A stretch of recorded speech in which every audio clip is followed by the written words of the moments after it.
Hey horror fans, welcome back to Room 237, coming at you with not a Hitchcock review, but this is a random film that I got recently, and it is Die Monster Die from 1965. I picked this up, one, Boris Karloff, and two, because this is the first film inspired by, rather, a H.P. Lovecraft story. Oddly enough, it is The Color Out of Space. And actually, I think I bought this when I bought the Color Out of Space with Nicolas Cage that came out last year. Awesome movie. But, and this movie seems to get a lot of crap on the internet here or otherwise for how far it strays from the source material. I am going to throw this movie a bit of a lifeline. It does not say it is based on Color Out of Space by H.P. Lovecraft. It says screenplay by Jerry Soule from Color Out of Space by H.P. Lovecraft. So basically, it's more so a random story inspired by The Color Out of Space.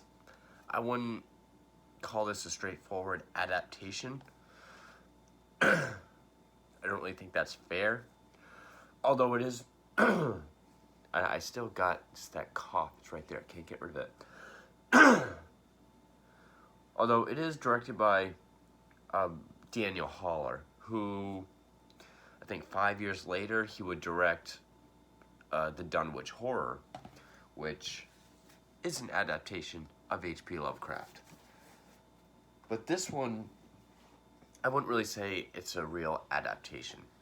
I think it's an original idea, just inspired by it.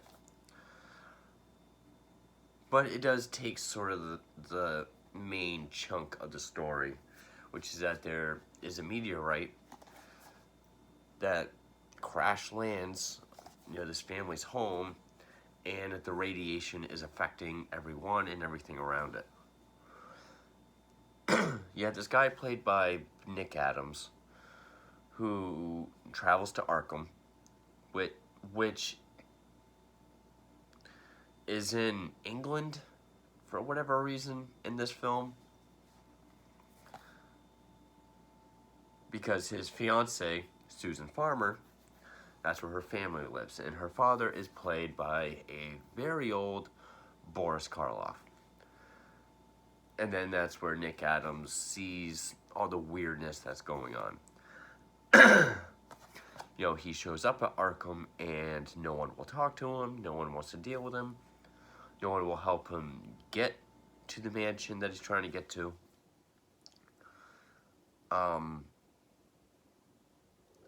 I will say this is not one of my favorite Lovecraft films. I will be putting this in my Lovecraft playlist, nor is it one of my favorite Karloff films.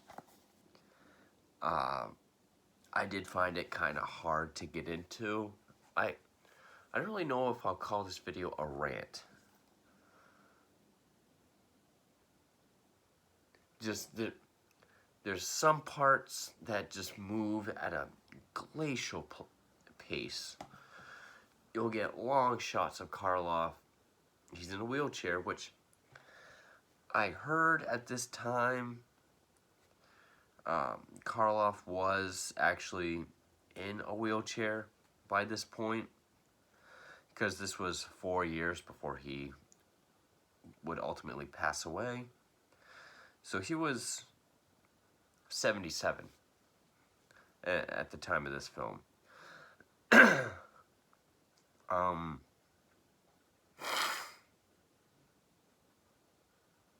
Of course, but this would also be, I think this was the year before he did The Grinch.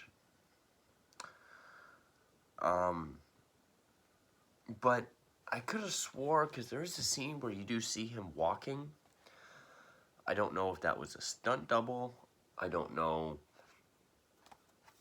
if he, you know, was advised to use a wheelchair, but was somewhat mobile. I don't know. I read somewhere that he was in a wheelchair by this time. I do know that the next film that I'll be reviewing, which was his last film, Curse of the Crimson Altar, he pretty much is confined to a wheelchair.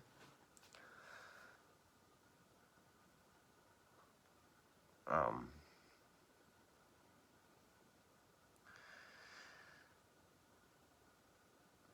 I'm just seeing if there's anything about.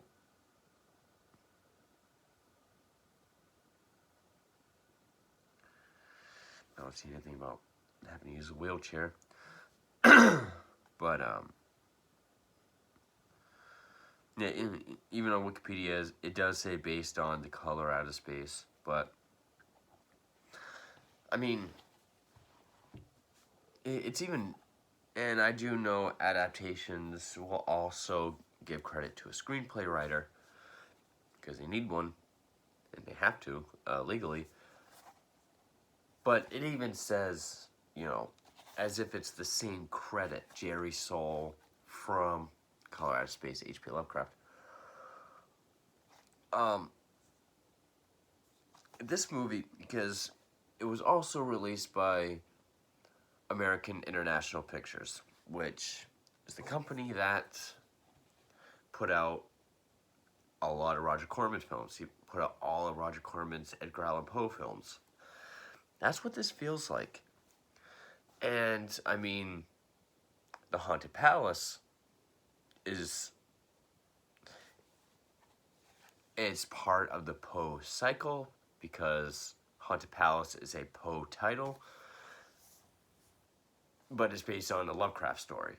And that's what this feels like. I mean, instead of Vincent Price, we have Boris Karloff. And it does have a nice gothic atmosphere. I can give it that. Um, the performances are fine. Nothing special. I mean, Karloff,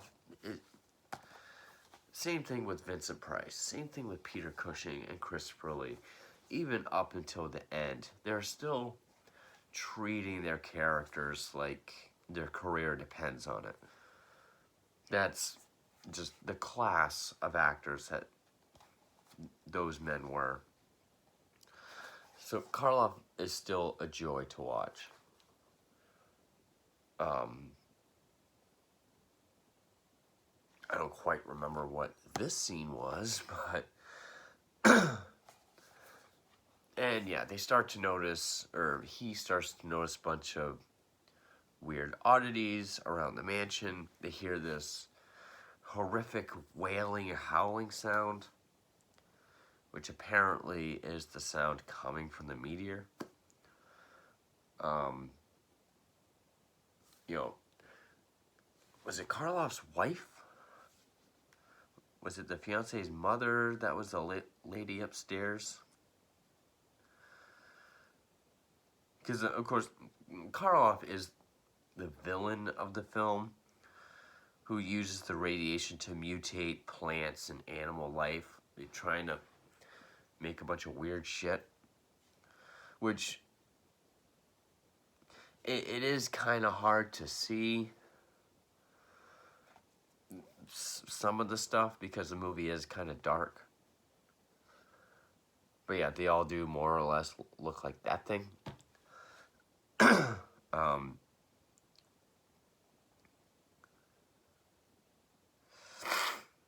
you know, his wife is driven insane from the radiation. I believe that's the one who was like up in the attic and had the bed with the curtain around it. Might have been who that was. There's even a maid that's driven mad from the radiation. At one point, Karloff, he once again becomes the Illuminous Man from Oh, I am having a fucking brain fart. He was called the Illuminous Man, but what the hell was the name of that movie? I even reviewed it. I own it. It's one of the ones he did with Lugosi. I'm gonna have to look it up now.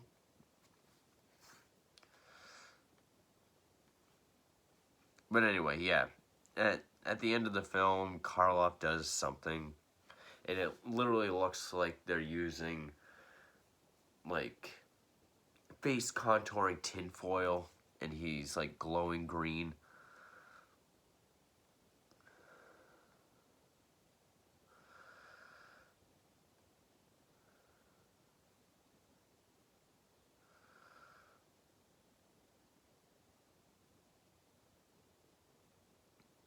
The Invisible Ray. That's the name I was thinking. Okay. Yep. I kept thinking Indestructible Man, but that was a film from the 50s. And yeah, there's really not much to this film. It feels more than anything like someone trying to do like, or okay, since it was put out by American International, it feels like they're like, okay, we've had great success with Corman, Edgar Allan Poe. New guy, do I don't know, do whoever you want. We'll get you a horror legend, and do what he did. And he chose Lovecraft and Karloff. But again, it's not a. I mean, even in the UK, it was called Monster of Terror. I would say Die Monster Die is a stupid title. But it was released in the summer of '65 in the US. It was released in, excuse me, February of '66 in the UK. So here it was on it was even, the working title was House at the End of the World.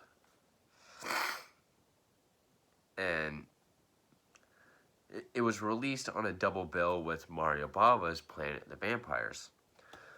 While in the UK, it was released in '66, it was shown on a double bill with The Haunted Palace. That would have been really cool, because then you would have had a Lovecraft double bill. I do say that The Haunted Palace is a much better Lovecraft film. It's a much better film. Definitely a better monster movie, horror movie. Really, the only upside to this is, you know, if you're a huge Lovecraft fan, you know, like I am, you can pick out what is Lovecraftian about the story.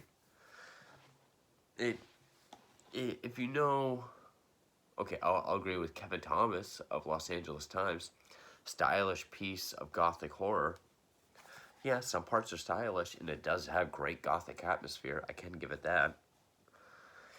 But if you go into it ahead of time knowing, like, okay, this is not Reanimator. This is not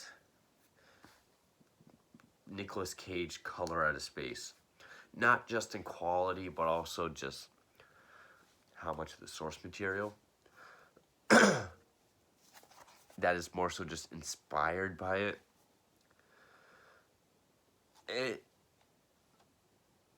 It's kind of like if I were to make a movie about someone's pet going crazy, and I called it, you know, like Sit Spot Sit, and said inspired by Cujo, and it wasn't even a Saint Bernard, but it was just an asshole dog. Poor analogy, probably, but so other than, you know, being able to pick out the Lovecraft subtleties of the film, the gothic atmosphere, which is well done. The only other plus to this would be Karloff. Karloff is always a joy to see. He always, you know, gives it his all, no matter how old he is or how small his role is.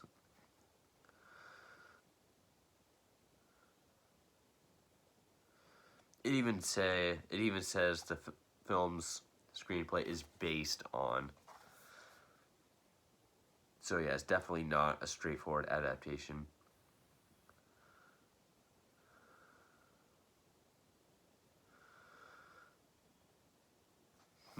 Fun facts on the back. This is actually more interesting than the film itself. At the time of filming in 1965, Boris Karloff was 77. His first film appearance was in 1916 in The Dumb Girl of Portici. I don't know what that is. That means and I do know he did a whole career worth of films between 1916 and 1931 when he finally did Frankenstein. But anyway, yeah, this movie is only recommendable to people who love Karloff, have to see every Lovecraft film, as close or far as it may be to Lovecraft, and just people who like, this era of sort of the 60s low budget drive-in. I don't even know if this, I don't think this would be considered B movie. Probably is, but yeah, can't praise it a lot. I don't hate it. I don't dislike it enough to rant on it. Just some parts are really slow, then other parts is really fast, and it's like, holy hell, like, we're kind of jumping ahead a bit. So yeah, the pacing's all over the place. It's not, and yeah, it's definitely not Lovecraft story. It's just got the skeletal outline of it. But anyway, that is 1965's Die Monster Die with Boris Karloff. And yeah, I am still going to continue my Hitchcock marathon, but I do have some random films here and there that I'm going to get to as well. Just like my next review will be Mr. Karloff's final film, Curse the Crimson Altar. Don't know why I held this up when I said that, but there you go. Die Monster Die. Thank you for watching.